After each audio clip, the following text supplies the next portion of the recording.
Moçambique registrou 95 novos casos de cólera e 6 mortos em 24 horas. E com estes casos somam-se 55 óbitos desde o início do atual surto em setembro, agravando-se ainda a situação em Cabo Delgado, com novos surtos, conforme indicam os dados oficiais.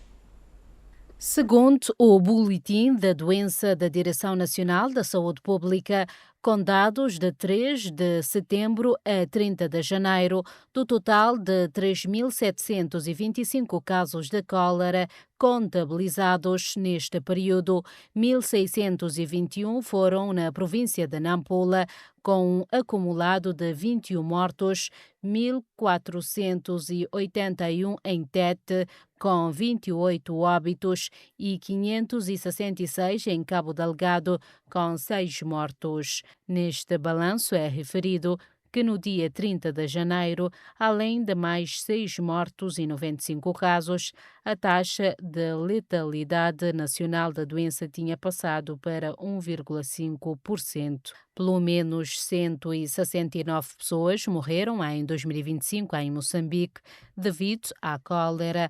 Entre cerca de 40 mil casos, avançou em 10 de dezembro último o Ministro da Saúde ao responder a perguntas dos deputados pedindo às comunidades respeito pelas medidas de higiene individual e coletiva, referindo tratar-se de um problema de saúde pública.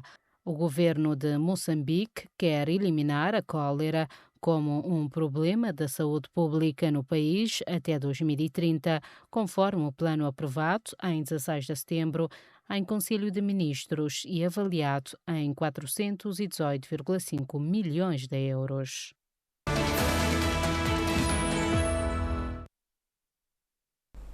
O Giro pelo Mundo começa pela Turquia, onde pelo menos 9 pessoas morreram e dezenas ficaram feridas após um autocarro interurbano ter saído da estrada na província de Antália, no sul do país. Entre as vítimas mortais está o condutor do veículo. Acompanhe.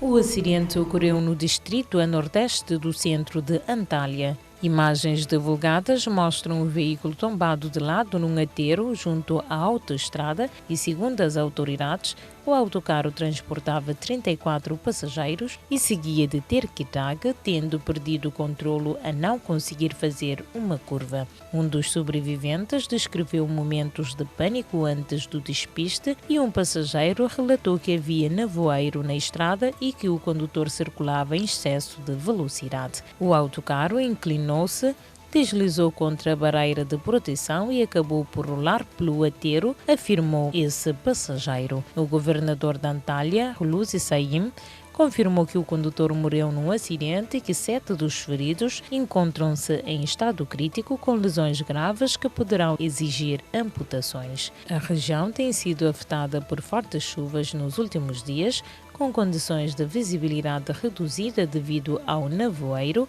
fatores que poderão ter contribuído para o acidente.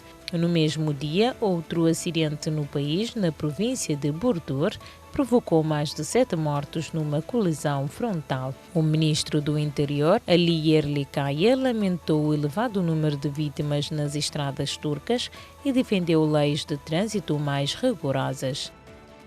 Um ataque mortal contra um comboio de caminhões-tanque de combustível no oeste do Mali fez pelo menos 15 mortos, segundo fontes locais citadas pela imprensa internacional. As autoridades malianas atribuem a ação a grupos jihadistas ativos na região, numa altura em que o país enfrenta instabilidade crescente e dificuldades no abastecimento energético. O ataque ocorreu ao longo de uma estrada estratégica que liga a fronteira com o Senegal, a cidade de Kayes. De acordo com os responsáveis locais, dezenas de caminhões-tanque foram incendiados durante a emboscada, causando destruição significativa e interrompendo o transporte de combustível. O grupo jihadista afiliado à Al-Qaeda reivindicou recentemente a autoria de uma emboscada contra forças malianas na mesma zona, embora não tenha mencionado diretamente os caminhões incendiados. Desde setembro, este grupo tem intensificado ataques contra comboios de combustível como parte de um bloqueio destinado a enfraquecer a economia do Mali.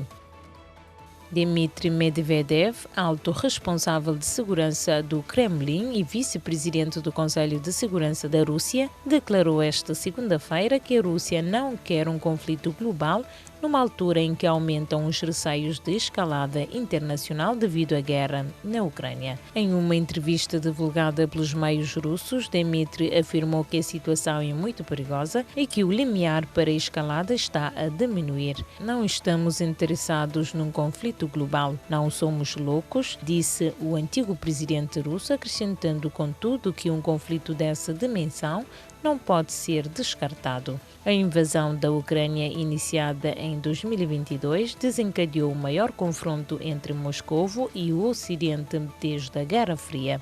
Apesar disso, enviados do presidente norte-americano Donald Trump têm tentado negociar um possível fim do conflito entre a Rússia e a Ucrânia.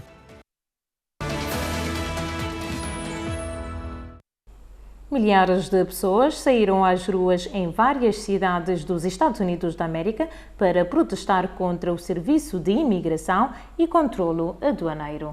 As manifestações fazem parte de uma ação nacional de greve e paralisação, conhecida como Encerramento Nacional. Milhares de manifestantes marcharam esta sexta-feira em diversas cidades dos Estados Unidos da América numa greve nacional contra o Serviço de Imigração e Controlo Aduaneiro.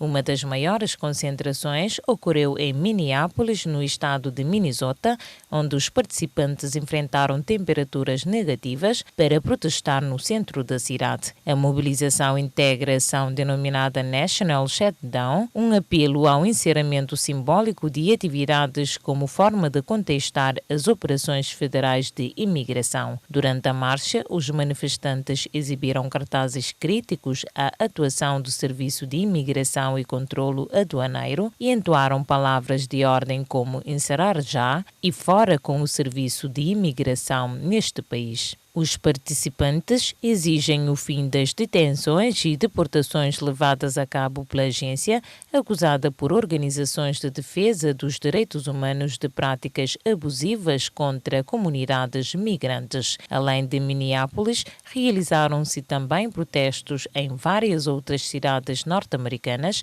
incluindo Nova York, Chicago e Los Angeles, demonstrando a dimensão nacional do movimento. Os organizadores afirmam que a greve pretende chamar a atenção para o impacto das políticas migratórias federais e pressionar o governo a reforçar o sistema de imigração. Até o momento, as autoridades federais não reagiram oficialmente às manifestações.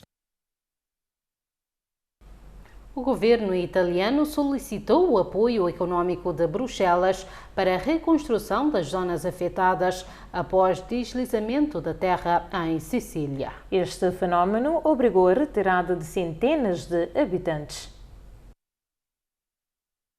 O receio é crescente em Niceme, na Sicília, onde a zona vermelha continua a aumentar-se e temem novos deslizamentos de terra afetada por incertezas económicas. Mais de 1.500 pessoas já foram obrigadas a abandonar a zona e o número poderá aumentar nas próximas horas. O diretor da Proteção Civil italiana, Fábio Siciliano, admitiu que um acidente na Sicília é o pior do que o desastre de Vajont de 1963, quando um deslizamento de terra em Friuli Venezia Giulia matou 1.910 pessoas. Um deslizamento de 350 milhões de metros cúbicos contra 263 do desastre de 1963, quase uma vez e meia a quantidade da montanha que caiu nesta altura, disse Siciliano.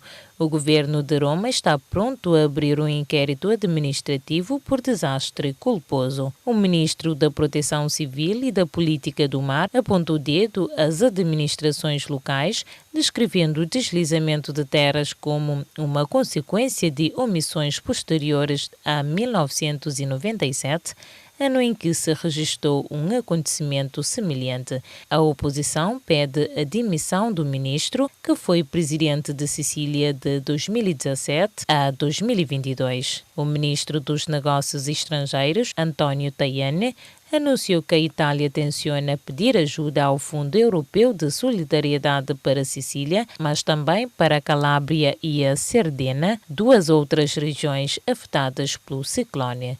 O vice-presidente da Comissão Europeia, Rafael Fitto, confirmou o empenho de Bruxelas em apoiar as regiões italianas que enfrentaram a emergência.